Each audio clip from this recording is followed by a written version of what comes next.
Jadi walaupun benar atau salah berita yang dikatakan mencemarkan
dikemukakan Nikita Mirzani itu adalah pahlawan emak-emak yang menyelamatkan emak-emak dari skincare oriflame. Itulah tujuan narasi itu dibangun.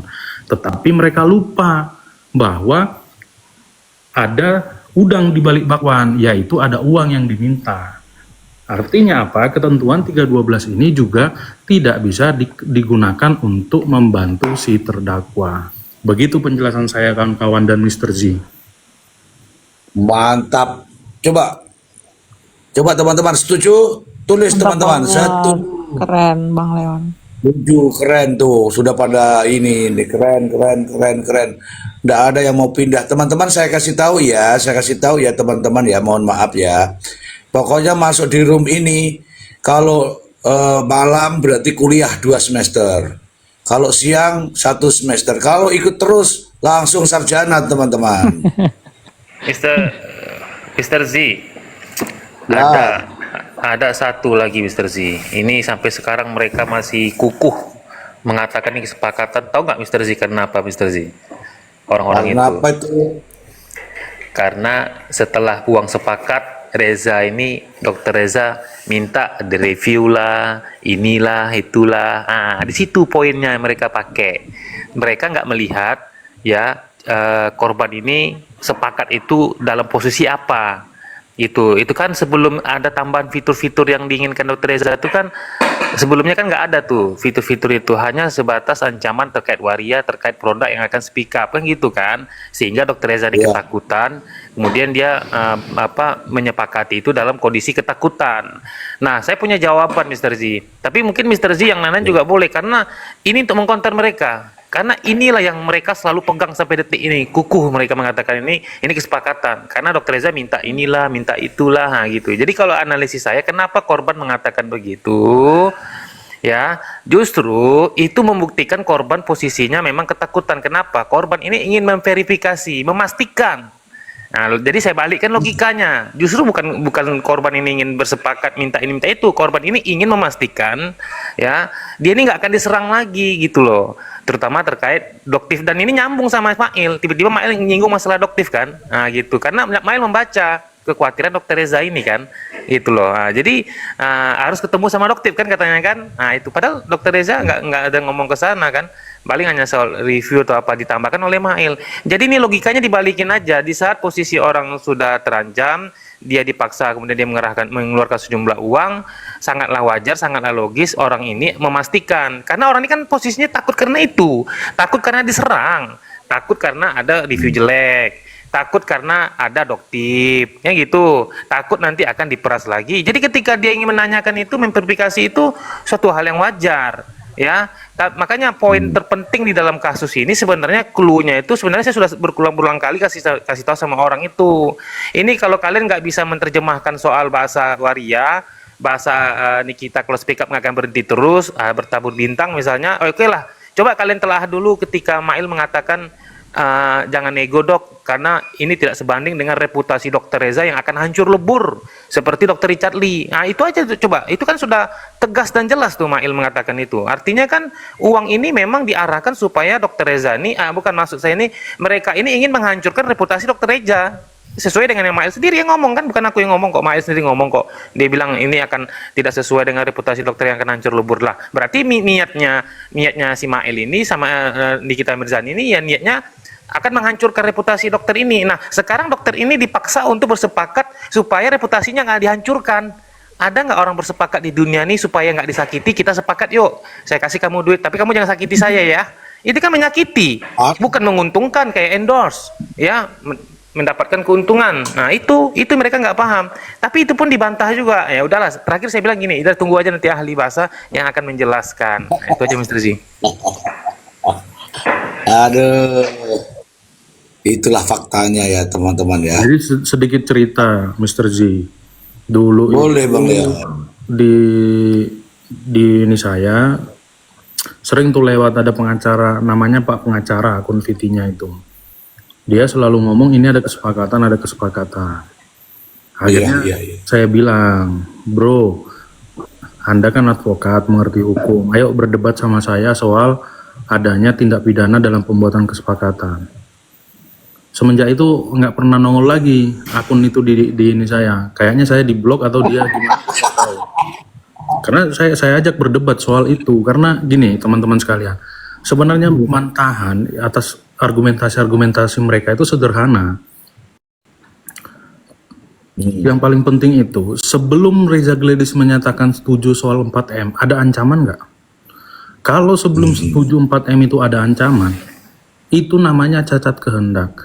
Nggak ada gunanya itu kesepakatan. Contoh nih, Mr. G jual rumah ke saya. Saya beli Iya, rumahnya. belum laku. Harga rumahnya Belum 1M gitu. Saya beli, tapi saya beli itu karena dipaksa sama Mr. G. Ayo, beli, kalau nggak kamu paksa, saya bongkar nih rahasiamu ini yang saya pegang. Akhirnya saya beli, itu kesepakatan nggak jual beli rumahnya? Kesepakatan, tetapi saya membelinya itu, saya membuat kesepakatan itu karena adanya suatu paksaan. Sehingga kesepakatan yang saya buat itu, itulah disebut dengan cacat kehendak. Dalam hal terjadi cacat kehendak, selain perjanjiannya dapat dibatalkan, dapat juga dilaporkan secara pidana. Itulah yang terjadi dalam kasus Reza Gladys itu. Makanya Reza Gladys pun tidak pernah membantah ada kesepakatan. Dia bilang ada kesepakatan, tapi kesepakatan itu dibuat dalam tekanan. Begitu teman-teman. Ada satu lagi contoh, Bang Leo. Ini di kehidupan nyata sering nih di profesi saya yang sebelumnya. Di dunia marketing, sales distributor lah, customer good, barang-barang sehari-hari. Jadi ada orang outlet baru pesan, dia minta kredit misalnya 3 hari aja, kan gitu kan. Nah, memang kredit nih sepakat nih, distributor dengan outlet itu sepakat, outlet baru kan, gitu sepakat. Dikirimlah barang itu kan, misalnya 5 juta sesuai pesanan kan. Nah, tapi pas pembayaran orangnya hilang. Nah, terus ketika orang ditangkap, terus orangnya mau bilang apa? Mau bilang, oh kita kemarin sepakat, nggak bisa dong kau penjarakan aku atau tangkap aku, kan gitu kan? Karena kan perjanjiannya 3 hari, tapi orangnya hilang. Padahal kita dasarnya mengirim barang itu memang dasar kesepakatan, senang sama senang, suka sama suka. Tapi ternyata kita ditipu perusahaan kita kan, dia lari. Nah, terakhir dilaporkan ke polisi, ketemu orangnya di penjara. Nah, itulah seperti itu. Gini aja Bang, saya tambahin. Tanyanya, apakah ketika terjadi kesepakatan sudah melahirkan perjanjian? Yang kedua, ketika uang sudah diterima, kenapa belum muncul hak dan kewajiban antara kedua belah pihak? Kan itu. Salah satu syarat kesepakatan itu hanya salah satu syarat dari sahnya perjanjian, Bang. Ketika di persidangan ditanya, kalau itu memang kesepakatan endorse, lalu poin-poin hak-haknya Raja Gladys apa? Kewajiban Raja Gladys apa? Hak-haknya NM apa? Kewajiban NM apa? Belum ada tuh, nggak bisa jelaskan tuh di persidangan. Jadi gugurlah sahnya penerimaan uang itu kan? Ya, makanya saya tungguin supaya kembali ke rekening saya. Oke, Mr. Z, saya izin turun dulu ya. Oke, mungkin mau cari lawan tanding. Enggak. Oke semuanya, makasih ya. Selamat malam. Selamat malam. Selamat malam. Itu kan berarti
tadi sudah mau dia menggiring sebenarnya, minta Mail itu menjawab bahwa jawabannya itu nanti begini kira-kira kan, itu adalah produk untuk mereview baik-baik, mengulas baik, dan produknya terkait yang itu yang disebut di kita Mirzani. Tapi ternyata Mail ngomongnya nggak kayak gitu.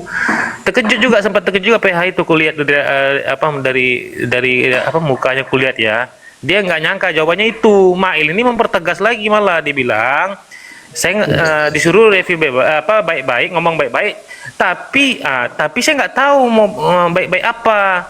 Dipertegas lagi sama dia, saya pun juga nggak tahu produknya yang mana. Ngaco nggak tuh? Kacau kan jadinya kan? Iya. Ya, artinya briefingnya kurang jelas. Briefingnya Yang kurang paling jelas kacau karena adalah Bang Ji, briefingnya kurang jelas karena jam besuk terbatas, Bang. yang jelas tadi. Bukan Bang, kenapa jawabannya begitu? Karena PH-nya bingung. PH kan nggak boleh. Kalau ketika ada konflik kepentingan antara kliennya kan dia harus mundur. Ini kan udah jelas sebenarnya konfliknya. Ya, Kode betul etik sekali. sebenarnya kan kalau ada konflik antara kliennya dia harus mundur. Oh, ada itu Bang ya di kode etik? Ada. Kalau sesama kliennya dia pegang salah satu terus konflik, saling nyerang, dia kan akhirnya nggak bisa bela. Oh, saya baru tahu tuh ada kode etik itu ya. Ya juga sih logikanya ya begini juga Bang, logikanya. Saling bertentangan gitu kan? Makanya kemarin kita bilang di sini tidak masuk akal dong. PH1 ya harus keterangannya harus satu bahasa, tidak boleh ada pertentangan. Buktinya sekarang tidak ada pertentangan, justru menunjukkan kekonyolan di situ. Yang terakhir, ini bahasa yang baru dibuat itu terakhir itu. Kalau nanti ditanya 30 juta, aku jawab apa lagi? Alah, pokoknya dolar gitu. Nah, itulah munculnya jadi dolar. Sap, aku tuh nggak nonton Jadi- Mr. Z. Siapa yang ngomong dolar tuh Mr. Z? Loh, Mail. Oh, Itu kan ada pertentangan. Begini, aku ceritakan dulu ya teman-teman ya. Berikan aku waktu karena ini masuk dalam breaking newsnya TV Ban. Jadi ketika di akhir pertanyaan itu hakim nih bertanya ini karena sudah dapat kesimpulan. Hakimnya bertanya, Mail, dengan 2 miliar itu kamu dikasih berapa? Atau kamu dapat berapa? 30 juta. Tapi mau ditambahin lagi gitu kan. Itu terus si hakim lagi tanya lagi ya, hakim yang sama ini tanya lagi. Jadi sudah ditambahin lagi. Belum, karena ini kan kalau saya dengan Kak Niki kan tidak hitung-hitungan bahasanya gitu. Jadi belum ada, hanya 30 itu. Ya, 30. Kemudian ketua majelis hakim bertanya, itu tadi sudah menjelaskan ya, saudara Ismail sudah mendapatkan 30 juta. Untuk apa uangnya Mail? Untuk jajan di warung Padang. Gitu. Ini jajan ya, warung Padangnya ini nggak ada, saya tambahin. Jajan. Harusnya jajan. Harusnya ditanya Mr. J, itu 30 juta itu berapa dolar? Makin bingung dia nanti jawabnya. Ngitung dulu deh. Enggak, iya benar tuh. Nah, begitu sudah selesai, ditanyalah Mail, diberikan apa itu? Untuk jajan. Ada tambahan lagi nggak? Enggak, 30 juta. Oke, ini versi singkat ya teman-teman ya. Saudara terdakwa ini kan sudah selesai nih. Saudara terdakwa, keterangan saksi ini benar semua, salah semua, atau salah sebagian. Nikita Mirzani langsung ambil mic. Ada yang salah, yang mulia, terkait dengan uang 30 juta itu uang saya, gitu kan? Bukan uang dari situ, uang saya. Kembali lagi ditanyakan ke Mail. Ini sudah jelas-jelas 30 juta, jadinya ditanyakan lagi kembali ke Mail. Mail, itu Katanya salah Mail uangnya itu. Jawabannya gimana? Mail itu pelongo dulu, baru mungkin dapat goyangan bibir dari sebelah. Gitu mungkin ya. Itu kan dolar. Itu bukan uang Kak Niki. Gitu jadinya. Nah, terus hakimnya bertanya lagi. Keterangan yang baru ini sama yang tadi, yang mana yang Anda pakai? Ada perubahan. Langsung nengok lagi, yang terakhir tuh dolar. Makanya saya langsung ketawa. Wah, kalau dia makan nasi Padang, dapat uang dolar tadi, dia bayar pakai dolar. Gitu. Itu nyata itu teman-teman. Ada di menit-menit terakhir itu. Tapi Habis sebenarnya itu, ada satu lagi pertanyaan itu yang kurang, Bang. Saudara Mail, kenapa saudara hanya terima 30 juta? Sementara NM 3 miliar sekian. Apa karena peranmu kecil, Mail? Peran NM lebih besar gitu. Biar makin mempertegas gitu kan. tapi sebenarnya teman-teman, mohon maaf ya, silahkan direkam nih ucapan saya ini ya. Jaksa, hakim, sebenarnya saat ini nih sudah mampu Menggali mengambil fakta. kesimpulan. Ya, dengan fakta-fakta ini sudah ada kesimpulannya. Tinggal menunggu nanti ditambah lagi kekuatannya dengan pendapat ahli dan ya namanya juga prosedurnya seperti itu, ya harus dilakukan seperti itu.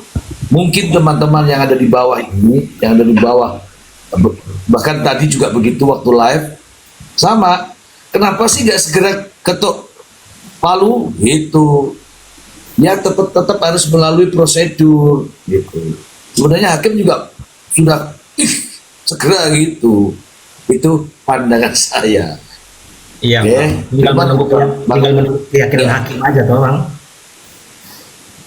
Nah, kalau tadi ada profesor mengatakan bahwa